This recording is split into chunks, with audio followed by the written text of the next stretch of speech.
Hello and welcome back to MNB EduHub. আজি আমি তোমালোকৰ বাবে লৈ আহিছো বিশ্বনাথ জিলাৰ প্ৰি-বোৰ্ড এক্সামিনেশ্যন 2024-25 ৰ সোশিয়াল সায়েন্স বিষয়ৰ কোৱেশ্চন পেপাৰ। আজিৰ ভিডিঅ'ত আমি তোমালোকৰ লগত GMCQ আছে সেইবিলাক ডিসকাস কৰিম। তোমালোকে যদি চেনেলটোলৈ পোন প্ৰথমবাৰৰ বাবে আহিছা চেনেলটো সাবস্ক্ৰাইব কৰি ল'বা আৰু নোটিফিকেশনটো অন কৰি ৰাখিবা।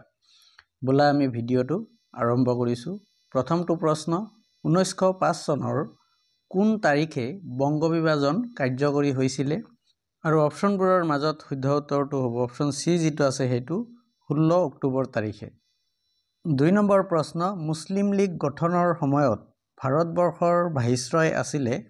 আৰু শুদ্ধ উত্তৰ অপচন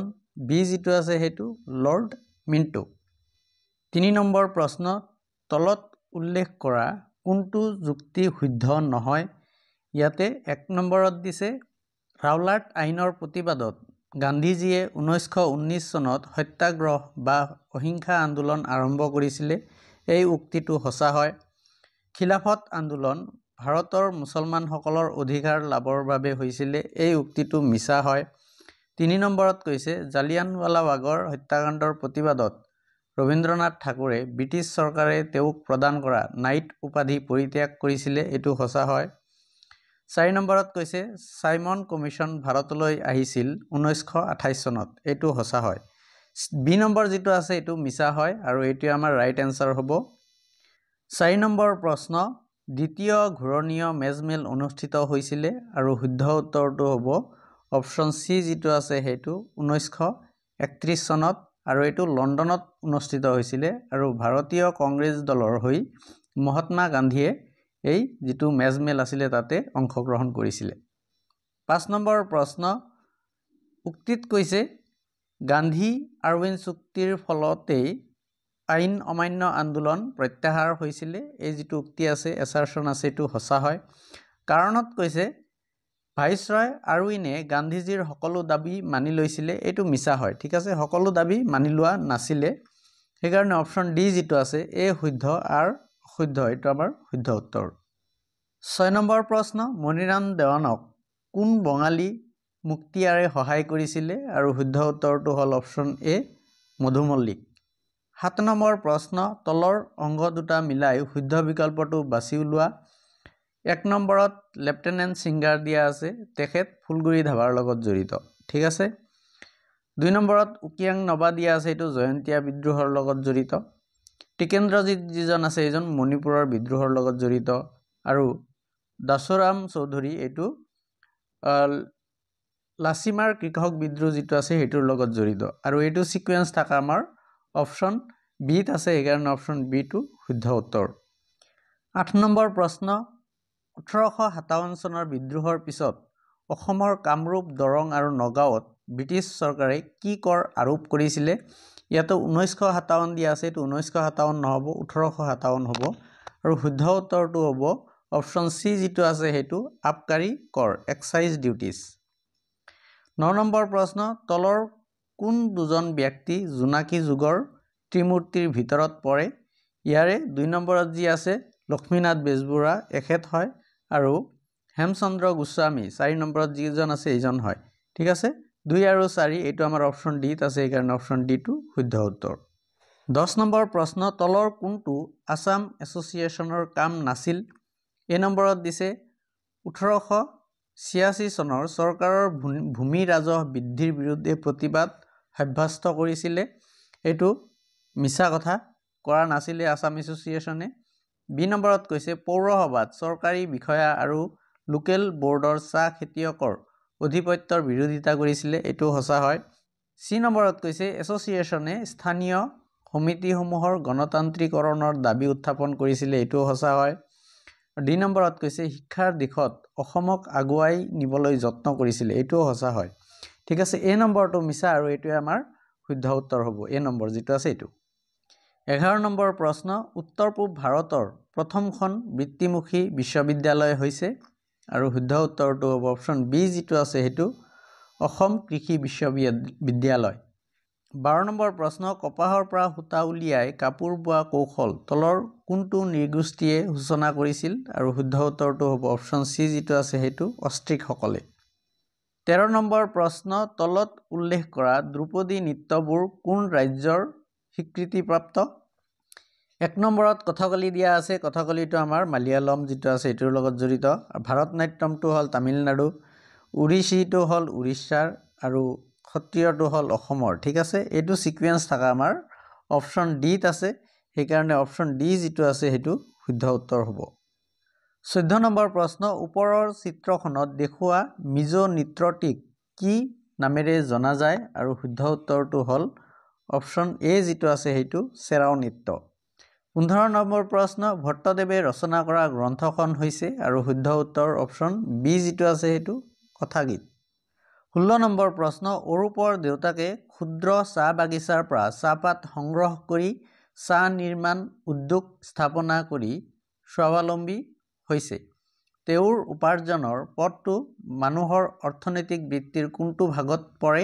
আৰু শুদ্ধ উত্তৰটো হ'ব অপচন বি যেটো আছে হেতু দ্বিতীয় ভিত্তিক 17 নম্বৰ প্ৰশ্ন তলৰ কোনটো ব্যক্তিগত সম্পদ নহয় 1 নম্বৰত দিয়া আছে ভাল চৰিত্ৰ এটো ব্যক্তিগত সম্পদ হয় কৰ্মদক্ষতা এটো ব্যক্তিগত সম্পদ হয় শিক্ষা এটো ব্যক্তিগত সম্পদ হয় আৰু ডি নম্বৰত চৰকাৰ দিয়া আছে এটো ব্যক্তিগত সম্পদ নহয় আৰু সেই কাৰণে ডি নম্বৰ যেটো আছে এটো আমাৰ ৰাইট আনসাৰ ইয়াতে নহয় বুলি সুধিছে 18 নম্বৰ প্ৰশ্ন পৰিৱেশ সংৰক্ষণৰ বাবে ৰাষ্ট্ৰসংঘৰ তত্ত্বাৱধানত গঢ় লৈ উঠা অন্তৰাষ্ট্ৰীয় সংগঠনটো কি আৰু শুদ্ধ উত্তৰটো হ'ব international union for conservation of nature অন্তৰাষ্ট্ৰীয় পৰিৱেশ সংৰক্ষণ সংস্থা অপচন সি যেটো আছে এটো 19 নম্বৰ প্ৰশ্ন তলৰ কোনটো আঞ্চলিক সমস্যাৰ উদাহৰণ 1 নম্বৰত দিয়া আছে ব্ৰহ্মপুত্ৰৰ বানপানীৰ সমস্যা এটো আঞ্চলিক সমস্যা হয় 2 নম্বৰত দিয়া আছে ক্ষুদ্ৰ উদ্যোগে কৰা সীমিত ভূমি প্ৰদূষণ এটো আঞ্চলিক সমস্যাৰ মাজত নপৰে 3 নম্বৰত দিছে বিশাল ঔদ্যোগিক অঞ্চলৰ পানী প্ৰদূষণৰ সমস্যা এটো আঞ্চলিক সমস্যাৰ মাজত পৰে 4 নম্বৰত দিছে মহানগৰ অঞ্চলৰ ভূ গৰ্ভস্থ পানীৰ নাটনি জনিত সমস্যা এটো আমাৰ আঞ্চলিক সমস্যাৰ মাজত পৰে 1 3 আৰু 4 শুদ্ধ এটো আমাৰ অপচন বি ত আছে সেইকাৰণে অপচন বি টো শুদ্ধ উত্তৰ 20 নম্বৰ প্ৰশ্ন গোলকীয় উষ্ণতা বৃদ্ধিত আটাইতকৈ বেছি অৰিহণা যোগোৱা গেছটো হল আৰু শুদ্ধ উত্তৰ অপচন ডি কাৰ্বন ডাই অক্সাইড 21 নম্বৰ প্ৰশ্ন এছিয়া আৰু ইউৰোপ মহাদেশক প্ৰাকৃতিকভাৱে কিহে পৃথক কৰিছে আৰু শুদ্ধ উত্তৰ অপচন এ যেটো আছে হেতু ইউৰাল পৰ্বতমালাই 22 নম্বৰ প্ৰশ্ন তলৰ অংগবোৰ মিলাই শুদ্ধ বিকল্পটো বাছি উলোৱা ইয়াতে দেশ আৰু তাৰ ৰাজধানী দিয়া আছে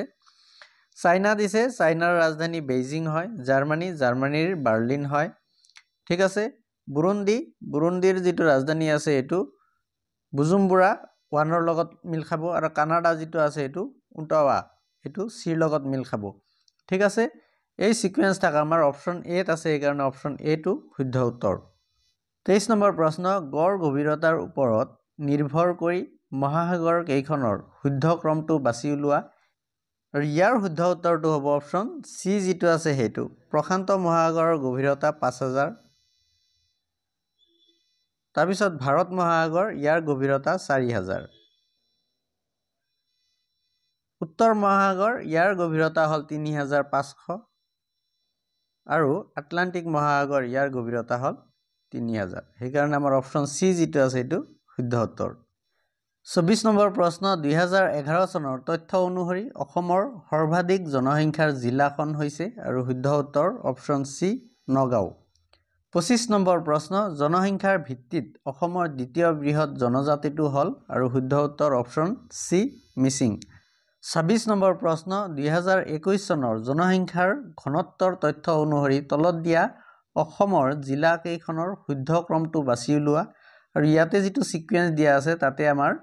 অপচন এ যেটো আছে এটো শুদ্ধ হ'ব ঠিক আছে প্ৰথমতে কামৰূপ মেট্ৰো দিয়া আছে যাৰ ঘনত্ব প্ৰতি বৰ্গ কিলোমিটাৰত 2010 ঠিক আছে 2010 তাৰ পিছত ধুবৰীৰ হল 1171 তাৰ পিছত নলবাৰীৰ হৈছে আমাৰ 763 শেষত ডিমা হাছাওৰ হল 44 ঠিক আছে 27 নম্বৰ প্ৰশ্ন অসমৰ কোনখন ৰাষ্ট্ৰীয় উদ্যানত বনৰীয়া ঘোঁৰা পোৱা যায় আৰু শুদ্ধ উত্তৰটো হ'ব অপশ্যন ডি যিটো আছে সেইটো ডিব্ৰু-চাইখোৱা ৰাষ্ট্ৰীয় উদ্যান 28 নম্বৰ প্ৰশ্ন অসম চৰকাৰে ৰাজ্যিক উদ্যোগ নীতি ঘোষণা কৰা বছৰটো হ'ল আৰু শুদ্ধ উত্তৰ অপশ্যন চি 2008 চনত 29 নম্বৰ প্ৰশ্ন কেবিনেট মিছন ভাৰতলৈ আহিছিলে আৰু শুদ্ধ উত্তৰটো হ'ব অপশ্যন এ যিটো আছে সেইটো মাৰ্চ 1946 চনত 30 নম্বৰ প্ৰশ্ন ভাৰতীয় সংবিধানৰ 1976 চনত হোৱা 42 নং সংশোধনী আইনৰ জৰিয়তে কোনটো শব্দ প্ৰস্তাৱনাত সংযোজন কৰা হৈছিলে আৰু শুদ্ধ উত্তৰটো হ'ব অপশ্যন ডি সমাজবাদী 31 নম্বৰ প্ৰশ্ন ৰাষ্ট্ৰসংঘ দিৱস কোন তাৰিখে পালন কৰা হয় আৰু শুদ্ধ উত্তৰটো হ'ব অপশ্যন চি 24 অক্টোবৰ তাৰিখে 32 নম্বৰ প্ৰশ্ন প্ৰথম ৰাষ্ট্ৰসংঘৰ চন্দত চহী কৰা ৰাষ্ট্ৰৰ সংখ্যা আৰু শুদ্ধ উত্তৰ অপশ্যন বি 49খন দেশে 33 নম্বৰ প্ৰশ্ন তলৰ কোনখন ৰাষ্ট্ৰসংঘৰ নিৰস্ত্ৰীকৰণৰ লগত জড়িত চুক্তি নহয় আৰু যিখিনি অপশ্যন আছে তাৰে ভিতৰত শুদ্ধ উত্তৰ অপশ্যন এ অন্তঃৰাষ্ট্ৰীয় শ্ৰমিক সংস্থা 34 নম্বৰ প্ৰশ্ন তলত দিয়া সংস্থাকেইটাৰ মুখ্য কাৰ্যালয়ৰ সৈতে মিলোৱা 1 নম্বৰত উত্তৰ আটলান্টিক চুক্তি সংগঠন দিয়া আছে এইটো আমাৰ বিন লগত মিল খাব ব্ৰুছেল 2 নম্বৰত দিয়া আছে বিশ্ব অৰ্থনৈতিক মঞ্চ এইটো জেনিভাত আছে ঠিক আছে 3 নম্বৰত দিয়া আছে জাতিসমূহৰ সংঘ এইটো ডিৰ লগত মিল খাব লণ্ডনত আছে 4 নম্বৰত আছে দক্ষিণ এছিয়া আঞ্চলিক সহযোগিতা সংস্থা এইটো কাঠমাণ্ডুত আছে ঠিক আছে এইটো সিকুৱেন্স থাকা আমাৰ অপশ্যন সিত আছে এই কাৰণে অপশ্যন সি টো শুদ্ধ উত্তৰ 35 নম্বৰ প্ৰশ্ন তলৰ কোনখন নিৰাপত্তা পৰিষদৰ স্থায়ী সদস্য ৰাষ্ট্ৰ নহয় আৰু শুদ্ধ উত্তৰটো হ'ব অপশ্যন বি জাৰ্মানী 37 নম্বৰ প্ৰশ্ন মুদ্ৰাৰ ক্ৰম বিকাশৰ তৃতীয় স্তৰটো কি আছিল আৰু শুদ্ধ উত্তৰটো হ'ব অপশ্যন ডি অমুদ্ৰিত ধাতুমান 37 নম্বৰ প্ৰশ্ন যি মুদ্ৰাৰ প্ৰদৰ্শিত মূল্য বা খুদিত মূল্য বা লিখিত মূল্য ইয়াৰ অন্তৰ্নিহিত মূল্য বা ধাতুগত মূল্যতকৈ অধিক সেই মুদ্ৰাই হয় আৰু শুদ্ধ উত্তৰটো হ'ব অপশ্যন বি প্ৰতীক মুদ্ৰা 38 নম্বৰ প্ৰশ্ন তলত দিয়া কোনটো বেংক 1770 চনত ভাৰতত প্ৰথম প্ৰতিষ্ঠা হৈছিলে আৰু শুদ্ধ উত্তৰ option C bank of Hindustan 39 number প্ৰশ্ন চিডবিৰ মুখ্য কাৰ্যালয় আৰু শুদ্ধ উত্তৰটো হ'ব অপশ্যন এ লক্ষ্ণৌত 40 নম্বৰ প্ৰশ্ন কি বেংকে কৃষক কাৰিকৰ উদ্যোগপতিকে ধৰি সমাজৰ সকলোকে ঋণ যোগান ধৰে আৰু শুদ্ধ উত্তৰটো হ'ব অপশ্যন বি বাণিজ্যিক বেংক 41 নম্বৰ প্ৰশ্ন এটা বিত্তীয় বছৰত দেশ এখনত উৎপাদিত হোৱা সৰ্বমুঠ বা সামগ্ৰীৰ মুদ্ৰাগত মূল্যই হ'ল আৰু শুদ্ধ উত্তৰটো হ'ব অপশ্যন এ জাতীয় আয় 42 নম্বৰ প্ৰশ্ন ভাৰতবৰ্ষৰ পঞ্চবাৰ্ষিক পৰিকল্পনাই সামৰি লোৱা লক্ষ্যসমূহৰ ভিতৰত তলত উল্লেখ কৰা কোনকেইটা পৰে 1 নম্বৰত দিয়া আছে আৰ্থিক উন্নয়নৰ হাৰ ক্ষিপ্ৰতৰ কৰা এইটো সঁচা হয় 2 নম্বৰত দিছে নিয়োগৰ সা সুবিধাসমূহ বৃদ্ধি কৰা এইটো আমাৰ সঁচা হয় 3 নম্বৰত দিছে জনসংখ্যা বৃদ্ধি নিয়ন্ত্ৰণ কৰা এইটো সঁচা নহয় 4 নম্বৰত দিছে শিক্ষাৰ সম্প্ৰসাৰণ ঘটোৱা এইটো আমাৰ সঁচা নহয় 1 আৰু 2 সঁচা এইটো আমাৰ অপশ্যন ডিত আছে আৰু সেইকাৰণে অপশ্যন ডি টো শুদ্ধ উত্তৰ 43 নম্বৰ প্ৰশ্ন নীতি আয়োগৰ প্ৰথমখন বৈঠক অনুষ্ঠিত হৈছিলে আৰু শুদ্ধ উত্তৰ অপশ্যন চি যিটো আছে সেইটো দিল্লীত আৰু এইটো 8 ফেব্ৰুৱাৰী 2015 চনত অনুষ্ঠিত হৈছিলে 44 নম্বৰ প্ৰশ্ন দেশৰ অৰ্থনৈতিক ব্যৱস্থাৰ ওপৰত থকা ৰাষ্ট্ৰৰ নিয়ন্ত্ৰণৰ শিথিলীকৰণ হৈছে আৰু শুদ্ধ উত্তৰটো হ'ব অপশ্যন বি উদাৰীকৰণ 45 নম্বৰ প্ৰশ্ন অসমৰ দ্বাদশ পৰিকল্পনাৰ সময়ছোৱা কি আৰু শুদ্ধ উত্তৰটো হ'ব অপশ্যন চি যিটো আছে সেইটো 2012 চনৰ পৰা 2017 চনলৈ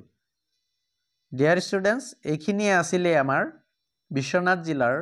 প্ৰি-বোৰ্ড এক্সামিনেশ্যনৰ সোশিয়েল সায়েন্স বিষয়ৰ কোৱেশ্চন পেপাৰ য'ত আমি তোমালোকৰ লগত MCQ পাৰ্টছখিনি ডিসকাস কৰিলোঁ তোমালোকক যদি কোৱেশ্চন পেপাৰ লাগে বা বিভিন্ন ধৰণৰ ইংৰাজী বিষয়ৰ নোটছ লাগে তেতিয়াহ'লে আমাৰ হোৱাটছএপ গ্ৰুপ যাৰ লিংক আমি ডেছক্ৰিপশ্যনত দি দিম তোমালোকে জইন হ'ব পাৰা আৰু তাৰে পৰা ইজিলি পাব পাৰিবা আশা কৰিছো ভিডিঅ'টিয়ে তোমালোকক সহায় কৰিব যদি সহায় কৰে তেতিয়াহ'লে লাইক কমেন্টছ আৰু শ্বেয়াৰ নিশ্চয় কৰিবা ধন্যবাদ